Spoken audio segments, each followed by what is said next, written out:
no livro dos Salmos, o 20, Salmos de número 20, bastante conhecido. Está escrito assim na palavra do Senhor: o Senhor te ouça no dia da angústia, o nome do Deus de Jacó te proteja. Envie-te socorro desde o seu santuário e te sustenha desde Sião. Lembre-se de todas as tuas ofertas e aceite os teus holocaustos. Conceda-te conforme o teu coração e cumpra todo o teu desígnio. Nós nos alegraremos pela tua salvação e em o nome do nosso Deus arvoraremos pendões. Satisfaça ao Senhor todas as tuas petições. Agora sei que o Senhor salva o seu ungido. Ele o ouvirá desde o seu santo céu como a força salvadora da sua destra. Uns confiam em carros e outros em cavalos, mas nós faremos menção do nome do Senhor nosso Deus. Uns encurvam-se e caem, mas nós nos levantamos e estamos de pé. Salva-nos, Senhor. Ouça-nos, o Rei, quando clamarmos. Amém. Meus irmãos, como é bom meditar na palavra do Senhor,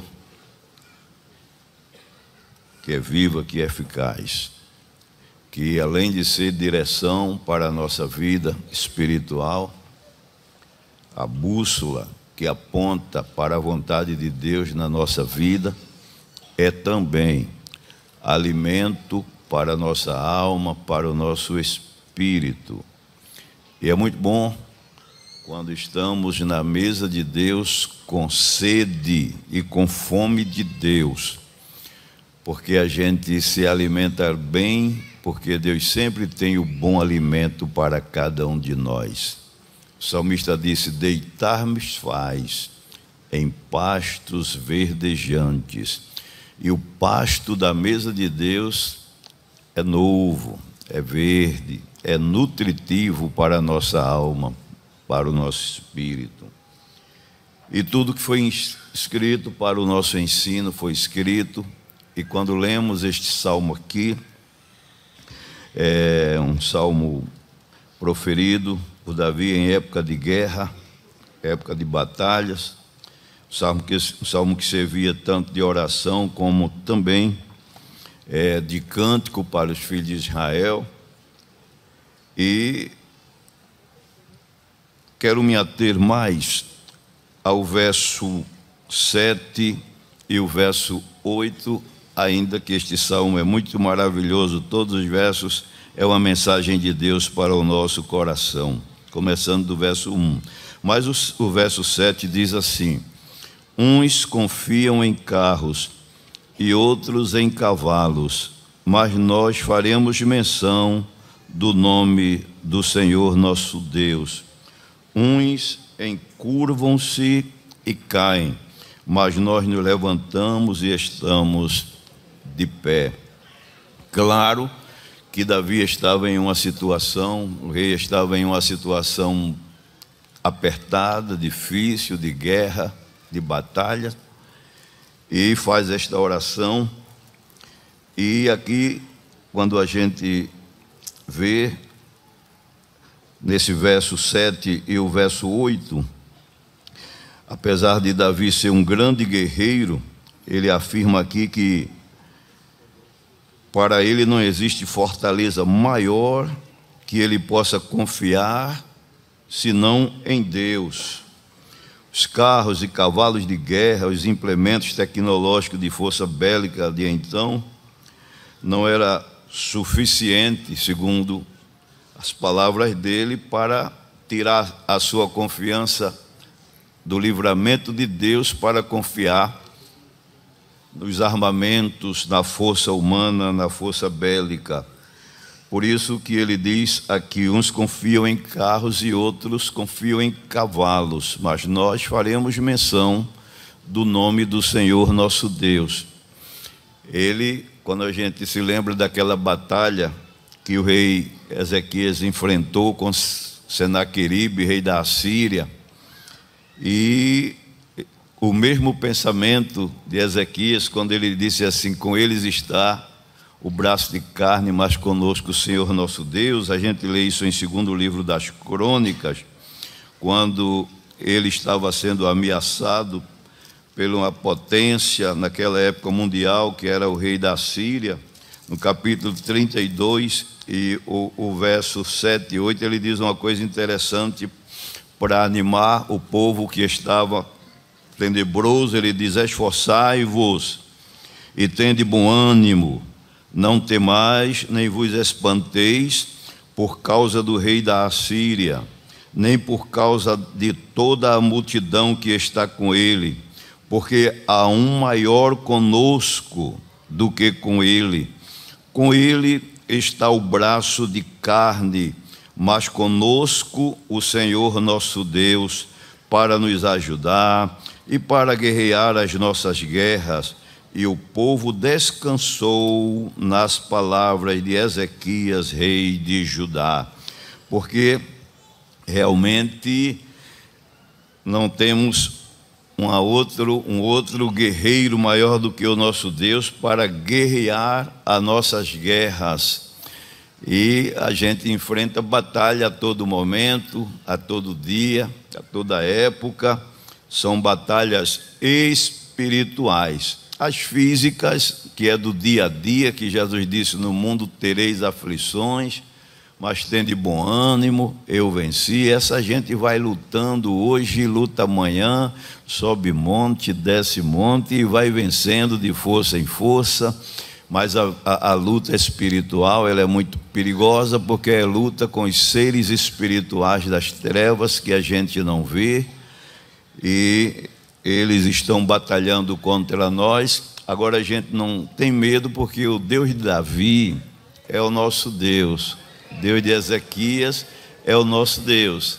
E a gente diz como eles: uns confiam em carros e outros em cavalos, mas nós faremos menção do nome do Senhor nosso Deus. O nome poderoso na guerra é o nome do Senhor nosso Deus. Quando chega no verso 8, aí ele diz assim: uns confiam em carros e outros cavalos. Aí ele diz assim: uns encurvam-se e caem, mas nós nos levantamos e estamos de pé. Interessante aqui neste versículo, vemos que ele está trabalhando totalmente também no terreno espiritual. Quando ele fala dos encurvados, dos caídos e dos que estão em pé. Isso é de fundamental importância para a nossa vida espiritual. A Bíblia deixa claro que quando Deus criou o homem, Ele criou vivo espiritualmente diante dele, com a sua vida física e a vida espiritual. Essa expressão de Davi aqui, uns encurvam-se e caem, mas nós nos levantamos e estamos de pé. A gente, quando analisa no terreno espiritual, é o desenho da vida cristã. No meio do grande exército de cristãos, existe esse grupo aqui que Davi está falando. Existem os que estão encurvados, existem os que estão caídos e existem os que estão em pé. Daqui, dessa realidade, ninguém pode fugir. Nem se preocupe, porque você está em pé, graças a Deus. Agora, quando a gente vai caminhando pela palavra de Deus, ela é como um espelho que vai mostrando a nossa posição espiritual diante de Deus. Quando eu digo que nós estamos em pé, a Bíblia diz que Deus, quando fez o homem, Deus não só fez ele com a vida física, mas com a vida espiritual viva também. Em Gênesis, no capítulo 2 e o verso 7, Deus, quando criou o homem, a vida física ali, Deus disse assim, em 2 e 7 de Gênesis: e formou o Senhor Deus o homem do pó da terra, e soprou em seus narizes o fôlego da vida, e o homem foi feito alma vivente. Então Deus aí é a vida física que cada pessoa recebeu de Deus para viver, alma vivente. Mas quando a gente lê também na palavra de Deus, no mesmo livro de Gênesis, no capítulo 3 e o verso 3, quando Deus fez aquela recomendação a Adão e a Eva, ele diz assim: mas do fruto da árvore que está no meio do jardim, disse Deus, não comereis dele, nem nele tocareis, para que não morrais. E a gente vê que essa morte aqui não é a morte física propriamente dita, é a morte espiritual, porque quando Adão desobedeceu, a gente vê que ele não morreu fisicamente, mas espiritualmente perdeu aquela comunhão que ele tinha com Deus no jardim, morreu espiritualmente. Então, a Bíblia Sagrada mostra que quando o homem pecou, o estado espiritual ficou, que o pecado deixa o homem aí sim, caído, morto espiritualmente. Romanos, no capítulo 5, Romanos capítulo 5 e o verso 12, deixa claro isso, quando diz assim, nos diz assim a palavra de Deus: pelo que, como por um homem entrou o pecado no mundo, e pelo pecado a morte, e assim também a morte passou a todos os homens, por isso que todos pecaram. Então, quando a Bíblia, eu digo que a Bíblia deixa claro desse estado espiritual do homem, da criatura humana, do cristão, os que estão em pé, os que estão encurvados, os que estão caídos, quando o pecado, o homem é acometido pelo pecado, aí fica nesse estado de quem está caído, de quem está morto diante de Deus. Mas caminhando pela palavra de Deus, a vida espiritual consiste em estar em pé diante de Deus. E quando Deus passa a residir na criatura humana, aí é onde nasce no homem, é gerada ali a vida espiritual. Deixando claro, mostrando na palavra de Deus, o Evangelho de Jesus Cristo, no capítulo 14 e o verso 21, nos diz assim a palavra de Deus: aquele que tem os meus mandamentos e os guarda, este é o que me ama, e aquele que me ama será amado de meu Pai, e eu o amarei e me manifestarei a ele. Disse-lhe Judas, não Iscariotes: Senhor, de onde vem que te hás de manifestar a nós e não ao mundo? Aí Jesus respondeu e disse-lhes: se alguém me ama, guardará a minha palavra, e meu Pai o amará, e viremos para ele e faremos nele morada. Aí é onde consiste a vida viva, a vida em pé, espiritualmente falando, da criatura humana.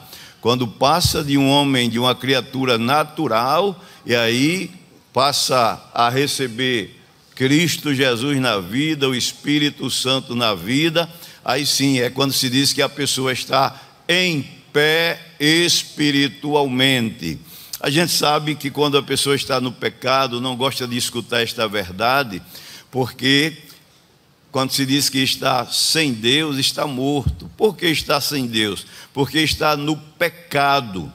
está caído, prostrado no pecado. Aí, pela Bíblia, essa pessoa está morta espiritualmente, está caída. Mas quando a gente vai lendo a palavra de Deus, aí a gente vê aqui que Davi falou dos encurvados. Ele disse: uns se encurvam.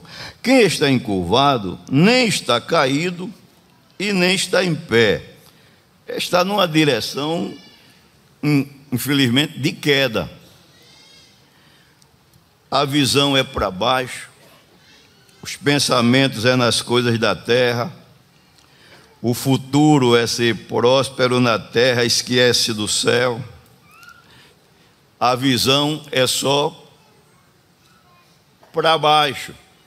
E quando se trata de falar em cristão encurvado, na vida espiritual, essa posição não é tão boa, porque quem está olhando para baixo, já disse aqui, só enxerga mais o que está embaixo, o que está na terra, e esquece de olhar para cima. E quando a gente olha para aqui, para a terra, a gente fica mais desejando as coisas daqui da terra. Não vê aquelas pessoas que se dizem cristã ou cristãos, mas que luta, parece que nunca vai morrer, parece que nunca vai sair desse mundo. É prosperidade, atrás de prosperidade, prosperidade e riqueza e tanta coisa. Quando a gente fala em cristão encurvado, Jesus não quer o cristão nessa posição, olhando só para as coisas materiais. Aquela mulher que há 18 anos tinha um espírito maligno de enfermidade, que só olhava para baixo. No dia que entrou na sinagoga que Jesus estava, Jesus chegou e disse: te endireita. Aí ela deixou de olhar para cima e agora começou a enxergar o céu. Deixou de olhar para baixo e agora começou a enxergar o céu. A Bíblia conta mais ou menos o retrato de pessoas assim, na parábola que Jesus falou daquele homem rico sem entendimento, que está em Lucas, no capítulo 12, e o verso 16. Jesus fez ênfase à linguagem daquele homem tão materialista.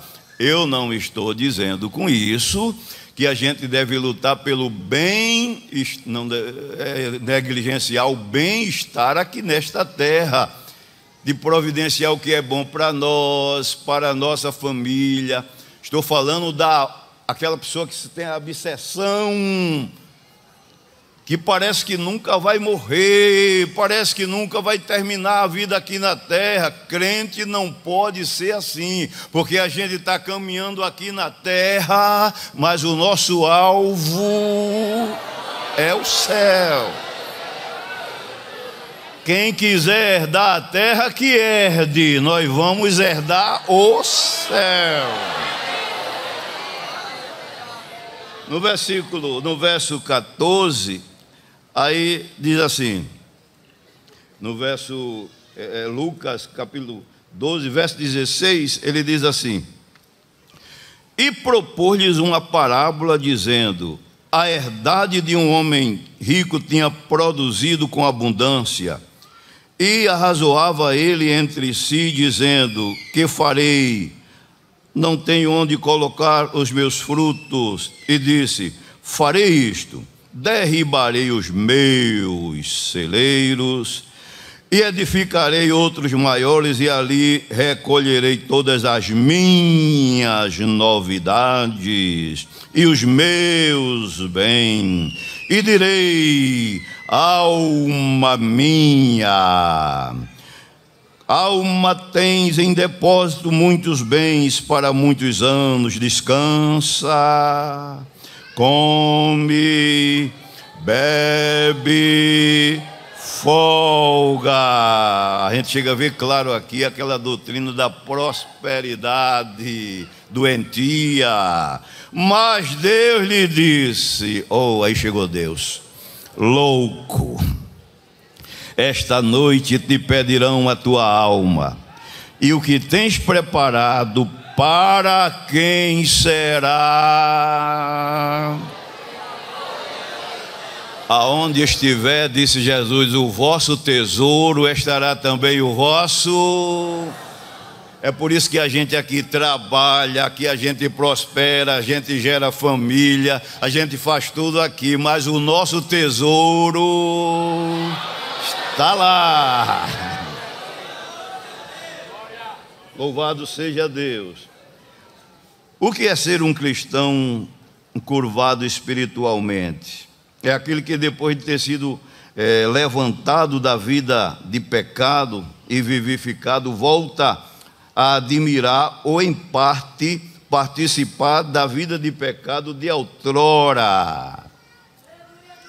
A pessoa que Jesus já perdoou os pecados, já lavou no sangue dele, já tirou da vida velha, mas que de vez em quando se lembra da vida de outrora, se lembra dos pecados que praticava, e como a carne é tendenciosa, a carne é triste, aí começa a convidar a pessoa a praticar, não totalmente, mas de leve, se inclinar um pouquinho, não tudo, mas de leve. Não estão entendendo o que é um cristão encurvado? Primeira carta de Paulo aos Coríntios, no capítulo 6, e o verso 11, o apóstolo orientou, exortou os irmãos, dizendo assim, primeira carta de Paulo aos Coríntios 6, 11, olha o que está escrito.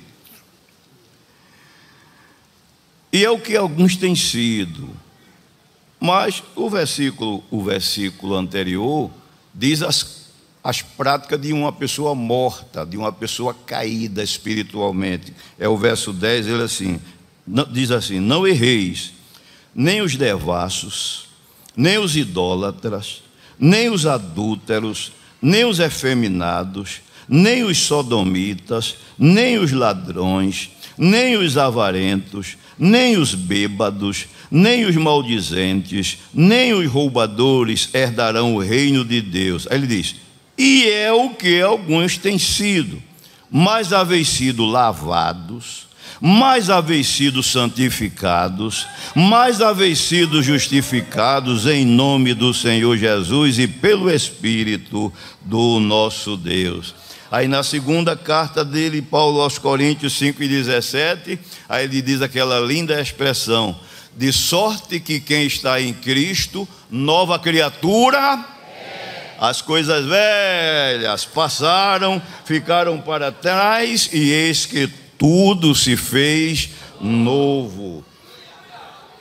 Quando Deus estava para tirar o povo da escravidão do Egito, Faraó tentou por todos os meios fazer uma negociata com Moisés para deixar o povo servindo a Deus, sacrificando a Deus no Egito, ou perto do Egito. Esse é o pensamento do Faraó deste mundo, que é o inimigo. Você é crente? É crente. Não, mas fica no mundo também, fica lá e cá. Aquele crente com o pé do lado e o pé no outro. Um pé na igreja e o outro pé no mundo. Crente encurvado. Mas a gente está aprendendo aqui na palavra de Deus que tem remédio. Êxodo capítulo 8, vamos ver essa expressão de Moisés a Faraó, de Faraó a Moisés, desculpa.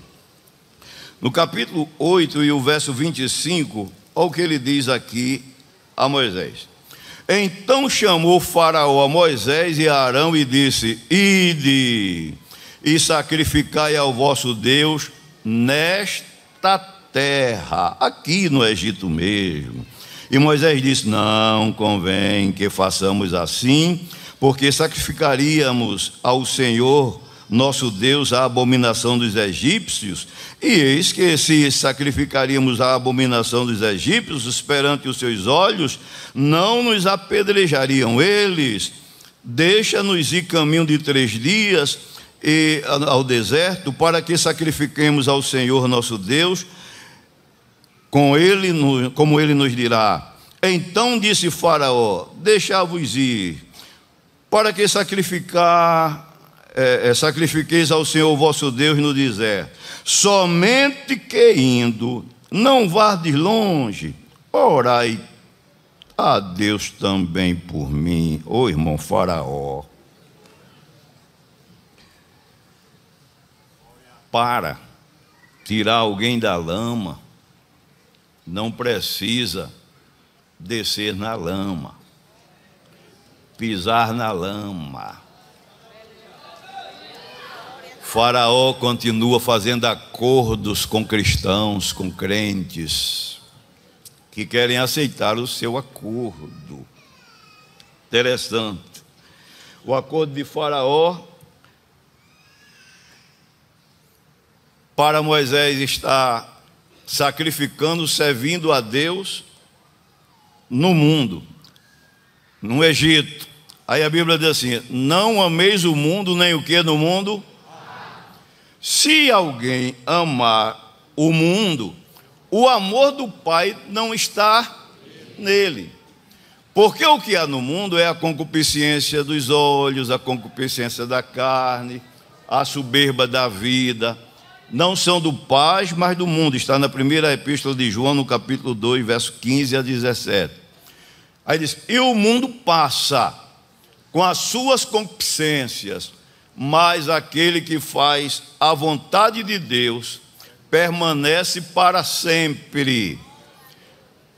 Quando eu leio o Evangelho de João, no capítulo 14, e o verso 30, tem aquela expressão que Jesus disse, quando percebia a aproximação do inimigo, ele disse: vamos-nos daqui, porque o príncipe deste mundo se aproxima, e dele nada tem em mim. Interessante. Deus não tem acordo com as trevas. Deus não tem parte com Satanás. Satanás ficou no ouvido de Moisés, e quem sabe ele no teu ouvido, no nosso ouvido, você que é crente. Aí vem aquela proposta, aquele acordo e aquela sedução de Faraó deste mundo, dizendo: seja crente, mas não é nada demais você tomar um whiskyzinho. Seja crente, mas não é nada demais você ainda dar só um tragozinho no cachimbo, no cigarro. Seja crente, mas ainda escuta no teu celular, no teu computador, na tua casa, aquelas músicas mundanas que você se requebrava. Seja crente, mas não é nada demais você dar uns pulinhos no carnaval. Seja crente, mas não é nada demais você viver nessa vida de fornicação.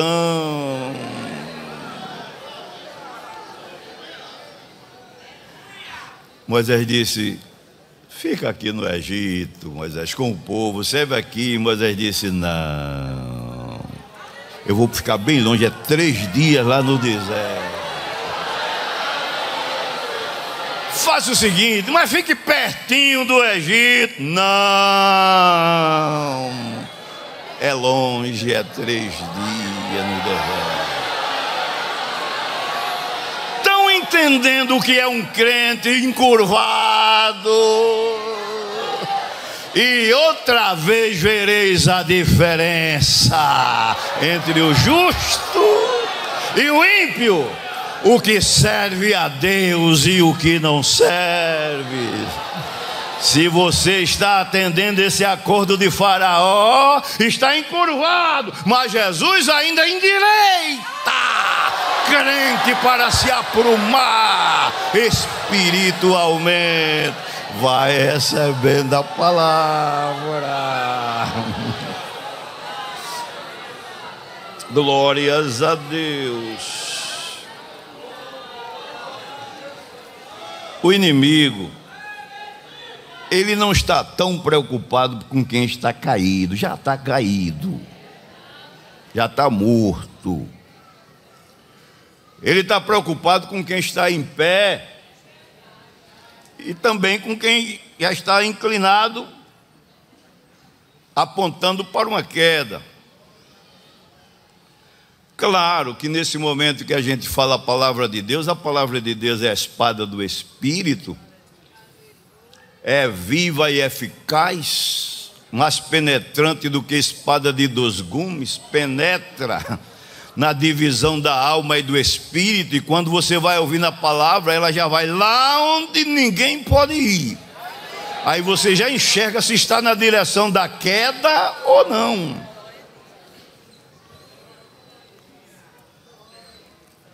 O inimigo, ele vai sempre procurar colocar tropeço para quem está a tropeçar e cair. Quando se fala daquele cristão encurvado, é aquela pessoa que está nessa situação. Por exemplo, a igreja de Sardes, em Apocalipse, no capítulo 3, que era crente, o povo era cristão, mas tinha ali os que estavam mortos, caídos, e estavam ali os que estavam para morrer, encurvado, já na direção. Vamos ler a palavra do Senhor, porque é bom falar a Bíblia, como nosso pastor sempre informa, lendo, confirmando pela palavra de Deus. Apocalipse, no capítulo 3, diz assim: e ao anjo da igreja que está em Sardes escreve: isto diz o que tem os 7 Espíritos de Deus. Aí o versículo 2 diz assim: sê vigilante. Na continuação do versículo 1 diz assim: eu sei as tuas obras, que tem nome de quê? Nome de quê? E estás? Sê vigilante e confirma o restante que estava para morrer, porque não achei as tuas obras perfeitas diante de Deus. Não precisa nem ficar assim apreensivo, porque essa parte realmente aperta a vida espiritual do crente. Porque a gente vive num mundo de uma luta, já falei, uma guerra espiritual tremenda. E quando se fala em crente encurvado e caído, tem muita gente que, se pudesse tampar os ouvidos, não, eu só quero mensagem de prosperidade, mensagem, não, a gente tem que comer a Bíblia toda.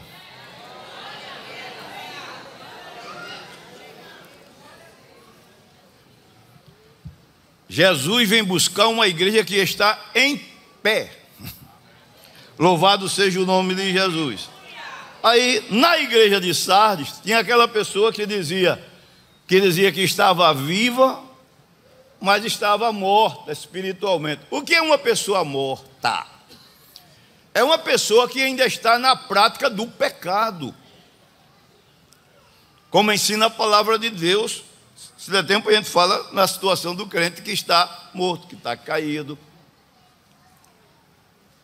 Aí, o inimigo, ele quer o crente nessa situação. Diz que estava morto e alguns que estavam para morrer.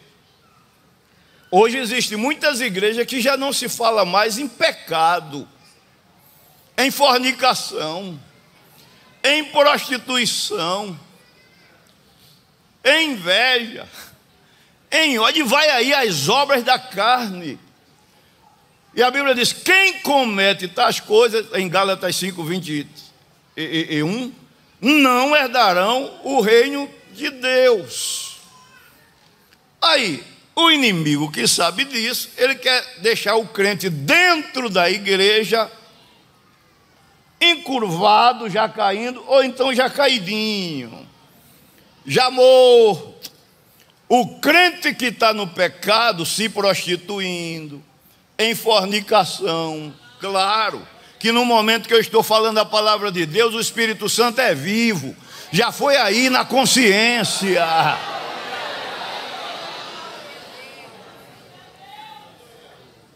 E às vezes, só que em reunião, que nunca a palavra chegue lá na alma e balance o espírito dizendo: acorda, levanta, foge. Mas você veio aqui ouvir a palavra de Deus, está ouvindo a palavra de Deus aqui. A palavra de Deus vivifica.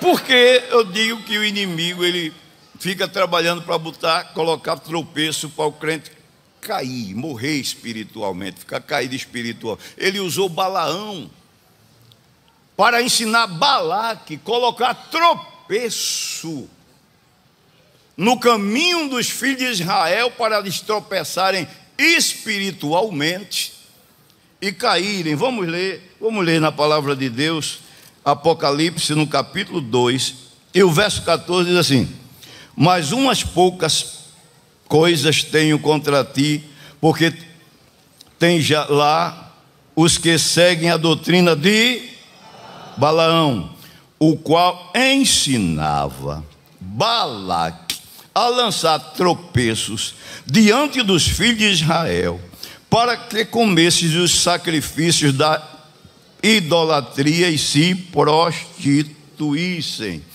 Aí a gente vê a confirmação disso lá em 1ª carta de Paulo aos Coríntios, no capítulo 10 e o verso 8, que Balaão ensinou Balaque a colocar lá em Números no capítulo 25 e o verso 9, as moabitas mal vestidas, com aqueles comportamentos prostitutos diante dos filhos de Israel. E ali a praga veio e matou 24 mil soldados ali. Grande foi a perda, que Balaão ensinou Balaque colocar o tropeço, para eles tropeçarem e caírem diante de Deus na vida espiritual. É por isso que Deus usa os pastores, pregadores, mensageiros da palavra, para tirar tropeço do caminho de crente, de cristão. Vamos ler isso na palavra de Deus. Isaías, no capítulo 57 e o verso 14, é o que diz a palavra do Senhor aqui. No verso 14 ele diz assim: e disse-a: aplanai, aplanai, preparai o caminho, tirai os do caminho do meu povo. Interessante isso aqui. É por isso que o inimigo não quer que você vá para culto de doutrina, não quer que você dê atenção à palavra, quer que você seja crente de oba-oba, crente de superfície, que só vive na terra, mas não tem raiz. Mas quando você chega aqui para ouvir a palavra, aí Deus usa os mensageiros. Satanás coloca o tropeço, mas através da palavra, Jesus vai tirando os garranchos, os tropeços. Satanás, na intuição maléfica dele, coloca um tropeço e fica olhando. Ela vai tropeçar, ela vai tropeçar, ele vai tropeçar, tropeça já, cai já. Aí você vem para o culto de doutrina. Aí quando chega aqui, o Espírito Santo pega a palavra e diz: cuidado naquele caminho. Aleluia! Cuidado naquele pensamento. Cuidado naquele propósito. Cuidado naquela amizade. Tirai o tropeço do caminho do meu povo. Recebe o ensinamento da palavra, recebe a palavra de Deus, recebe a instrução, o aviso do Espírito Santo que estará aqui falando com você através da palavra. Aleluia! Lâmpada, disse o salmista, para os meus pés é a tua e luz para o meu caminho. A explanação da tua palavra dá luz, dá entendimento aos simples. Por isso que o inimigo não quer que você se aprofunde na palavra, no conhecimento da palavra, coma a palavra, que a palavra ela vai limpando o nosso caminho espiritual para a gente caminhar para o céu em paz. Aí a gente, quando lê aqui, uns encurvam, uns se caem.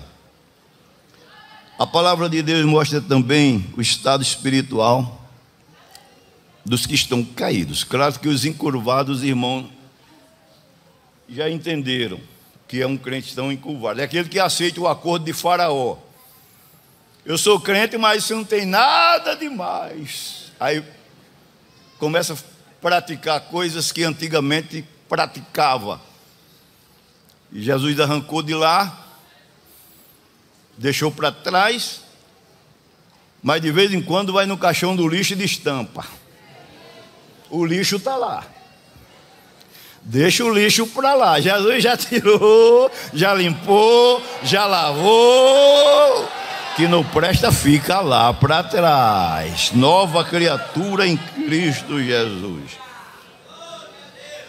E o que tropeça, ou tropeçou e caiu, ficou prostrado, está Romanos 6:23. Diz que o salário, os irmãos já conhecem esse versículo, 6:23. O salário do pecado é a morte. A consequência do pecado é isso aí, gera morte espiritual. Claro que a gente não está falando para o pecador que ele já está morto, já está caído. Agora o crente tem que ter cuidado com o pecado, porque o pecado leva o crente a um estado de morte espiritual. Olhando aqui na palavra de Deus, Romanos 8, verso 6, no verso 13 também, mostra que a inclinação, o desejo para as coisas carnais termina nesse estado espiritual de morte.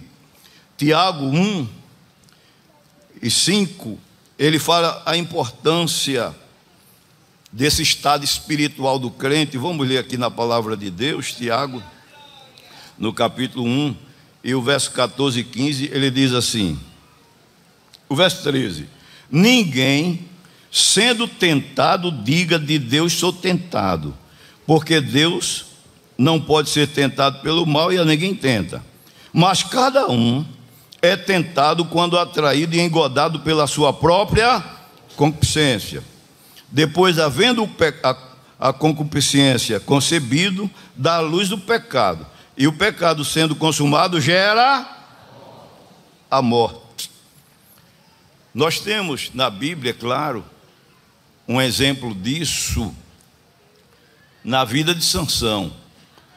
No capítulo 16 de Juízes e o verso 20, quando Sansão chegou no final da sua vida, eu digo que foi uma morte prematura, antecipada. Esse assunto é um assunto tão assim delicado para a gente, que a gente deve estar assim, eu escuto, falo, e a gente com temor, com tremor, porque se não tiver cuidado na vida espiritual, às vezes Deus tem um plano na vida de um jovem, de uma pessoa, de alguém, e o inimigo fica trabalhando. Ele não pode proibir, nem pode frustrar os planos de Deus, mas ele pode colocar um tropeço, uma tentação para a pessoa desagradar a Deus e sair do rumo da bênção, um engodo, para que a pessoa caia e morra espiritualmente. Deus, a gente sabe que não falha. Já disse, eu bem sei eu que tudo pode, nenhum dos teus pensamentos pode ser impedido. Agora, Deus deu um livre-arbítrio a gente, e por isso que a gente deve ter cuidado com a nossa vida, para manter a promessa de Deus viva, firme na nossa vida. Sansão não vigiou. Não vou ler aqui por conta do tempo, mas Sansão, nazireu de Deus, tinha uma vida próspera, de bênção, para defender o povo de Deus. Aí Satanás começou a colocar tropeço. Com a força de Deus que ele tinha, matou o leão. Capítulo 14 de Juízes. Aí um dia foi passando perto do caminho, cuidado para não ir no caixão do lixo outra vez, olhar o que é que tem dentro, que o lixo está lá.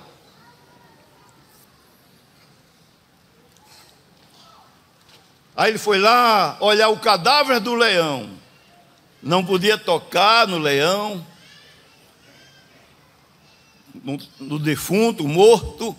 Mas quando ele chegou lá, olha a estratégia do inimigo: mandou um cardume, colocou um cardume lá, um enxame de abelhas, cheio de mel, dentro da carcaça do defunto do leão. Quando Sansão viu aquele mel, aquele enxame de abelha que fez ali dentro daquela carniça, daquela carcaça, parece ver Sansão: ninguém está vendo, vou comer desse mel. O Senhor disse, o salmista disse no Salmo 139: Senhor, tu me sondaste, me conheces. Tu conheces o meu assentar, o meu levantar, de longe entende o meu pensamento. Aí ele vai nessa sequência, tá bem? Aí Sansão se alimentou e Deus lá olhando. Não pense que o inimigo derruba você de vez. Ele coloca um garrancho hoje, aí você, o nordestino chama de topada, né? Topada, né? Coloca aí você leva uma topada, aí, coloca uma maior, daqui a pouco um tropeço, daqui a pouco Dalila, com aquela voz doce, mansa, macia, seduziu Sansão para chegar na lei de Deus, chegar no nazireado. Aí terminou, cortou as tranças, rapou a cabeça, e Sansão pensava que estava tudo bem. Aí um do versículo diz assim: ela disse: Sansão, os filisteus vêm sobre ti. Aí Sansão levantou-se como das outras vezes para combater os filisteus. Aí a triste expressão está aqui: ele não sabia que o Senhor já tinha se retirado dele. É aí onde está a queda espiritual, a morte espiritual, a separação de Deus. Claro que esse assunto não é um assunto para muita gente, tá? Porque você é tentado a pecar por palavra, pensamento, obras. E nesse momento que eu estou falando com você, quem sabe se o cadáver está lá e o mel está dentro e está te chamando: não tem nada não, o faraó está lá lhe enganando, mas você veio ouvir o alerta.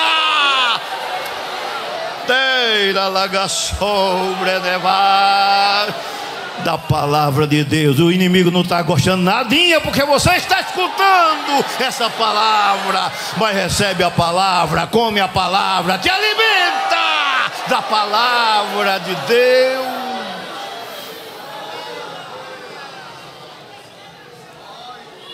Todo mundo sabe o final de Sansão. Deus, que é misericordioso, ele, quando o homem dá lugar, se arrepende, ele dá vida outra vez. Dá vida outra vez. Eu acho importante a expressão em Lucas capítulo 15, versículo 32, aquela expressão do pai do filho pródigo. Porque quando o menino saiu de casa, o jovem saiu de casa, diz a Bíblia que ele foi viver uma vida dissoluta. Que é uma vida dissoluta? Vou farrar, vou beber, vou me prostituir, vou fornicar, vou fazer, vou acontecer. Morreu espiritualmente. Ficou num estado de morte lá na pocilga, no lugar dos porcos, comendo a comida dos porcos. Caído espiritualmente. Morto espiritualmente. É por isso que a sensibilidade do crente, ela deve estar em dias. Porque a morte, ela causa insensibilidade, cauteriza a consciência. A pessoa peca sem perceber que está pecando, sem a consciência acusar que a pessoa está fazendo a coisa errada, e às vezes morre, fica lá morto, caído e pensando que está em pé, como aqueles cristãos da igreja de Sardes. Que um morto não escuta, não vê. Um dia eu disse ao rapaz, eu fui acompanhar um defunto assim, o rapaz já acostumado a jogar o defunto para lá e para cá, e quando pegou que foi ele, devagar. Aí ele fez, já morreu. Não está sentindo não, mas pegue devagar. E ele tinha razão, que a pessoa já não estava sentindo mais nada, podia arrancar braço, perna e tal, porque o morto não sente. Espiritualmente é assim. Agora Deus, ele vivifica. Ele disse a Marta, não foi? Eu sou a ressurreição e aquele que está morto, ainda que esteja morto, viverá. Aí o filho pródigo morto, aí eu acho interessante assim, porque ele estava morto, caído espiritualmente, mas ele começou a se lembrar, Deus é misericordioso. Satanás derruba, dá a queda, coloca o tropeço, mas graças a Deus que Deus pega e vem. A misericórdia dele é para sempre. A Bíblia diz que tem sofrimento que induz a pessoa ao arrependimento. Aí ele começou a pensar, que situação é essa minha? Os empregados de meu pai nessa hora está comendo do bom, do melhor, eu aqui necessitando, padecendo de fome, não posso nem comer essa comida dos porcos. Aí ele começou, sabe de uma coisa? Eu vou me levantar. Em outras palavras, eu vou ficar em pé de novo. Eu vou chegar na casa do meu pai, eu vou dizer, pai, a Bíblia é uma bênção. Eu vou dizer, pai, eu pequei contra o céu, pequei contra ti, já não sou digno de ser chamado teu filho, mas me recebe pelo menos como um empregado desse, um jornaleiro desse. Ele não sabia que Deus tem interesse de levantar quem está caído. E eu não estou falando aqui para pecador, porque tem pessoas que às vezes ficam caídos dentro de casa, a dracma perdida dentro de casa. Mas Jesus, na sua palavra, diz: aquele que confessa as suas transgressões e as alcança. Ele nem sabia que o pai estava com a vontade de erguer ele novamente, de levantar. Aí ele levantou-se, foi no caminho do pai, da casa do pai, já estava sem anel, pacto, aliança com o céu. Já estava sem vestido, vestidos de salvação. Já estava sem calçados e sem alegria. Mas quando ele foi chegando, aí o pai abraçou. Levanta, toma anel de novo, toma sapato, preparação do evangelho da paz, toma vestido de salvação, mata o bezerro e entra na festa, na alegria da salvação. Onde é que eu quero chegar? É que o irmão dele ficou: eu sirvo a pai tanto tempo aqui, ele nunca mastou nem um cabrito. Esse menino que saiu, fez o que fez, agora chega uma festa dessa, ficou sem querer entrar dentro de casa. Ô, palavra bonita do pai. Aí ele chegou e disse: meu filho, todas as minhas coisas são tuas, meu filho. Não convinha se alegrar com este teu irmão, porque ele estava morto e estava perdido e foi achado. A pessoa que no estado de pecado, que peca, fica nessa situação. Mas João, no capítulo 5 e o verso 22, a Bíblia diz que quando Jesus chamou, aí ele, só para terminar este versículo aqui, João capítulo 5 e o verso 24, o que acontece quando Jesus faz isso com a criatura humana. Ele diz assim: na verdade vos digo, quem ouve a minha palavra e crê naquele que me enviou tem a vida e não entrará em, mas passou da morte para vida. Ou seja, saiu do estado de morte espiritual, de queda espiritual, e levantou-se, ficou em pé diante de Deus. E quando Jesus Cristo vinha buscar a igreja, ele vai levar os que estiverem em pé. Nesse momento que a palavra de Deus está sendo falada, quantas pressões ou convites ou sedução já lhe tentou lhe derrubar ou deixar encurvado. Mas lembra de Misael, Ananias e Azarias no capítulo 3 de Daniel, quando todo mundo estava diante da estátua levantada pelo rei, e todo mundo, quando a banda tocava, todo mundo se inclinava, se encurvava, mas Misael, Ananias e Azarias em pé. Não sei das pressões lá dos amigos da faculdade, do professor, da colega, do trabalho, permanece em pé diante de Deus. E aquilo que Deus fez na casa de Eli com Samuel, Deus disse: aqueles que me honram, honrarei. Na hora que você pensar que está sozinho, Deus vai chegando para te socorrer. Na hora, terminando, que lançaram os 3 na fornalha de fogo, o 4º homem já estava esperando lá. Uns se encurvam e caem, mas nós nos levantamos e estamos de pé. Saia mais fortalecido nesta noite aqui pela palavra de Deus. Aquela tentação que está te perseguindo, você vai perceber que quando ela chegar, você vai se lembrar dessa hora. O tropeço vai sair em nome de Jesus Cristo.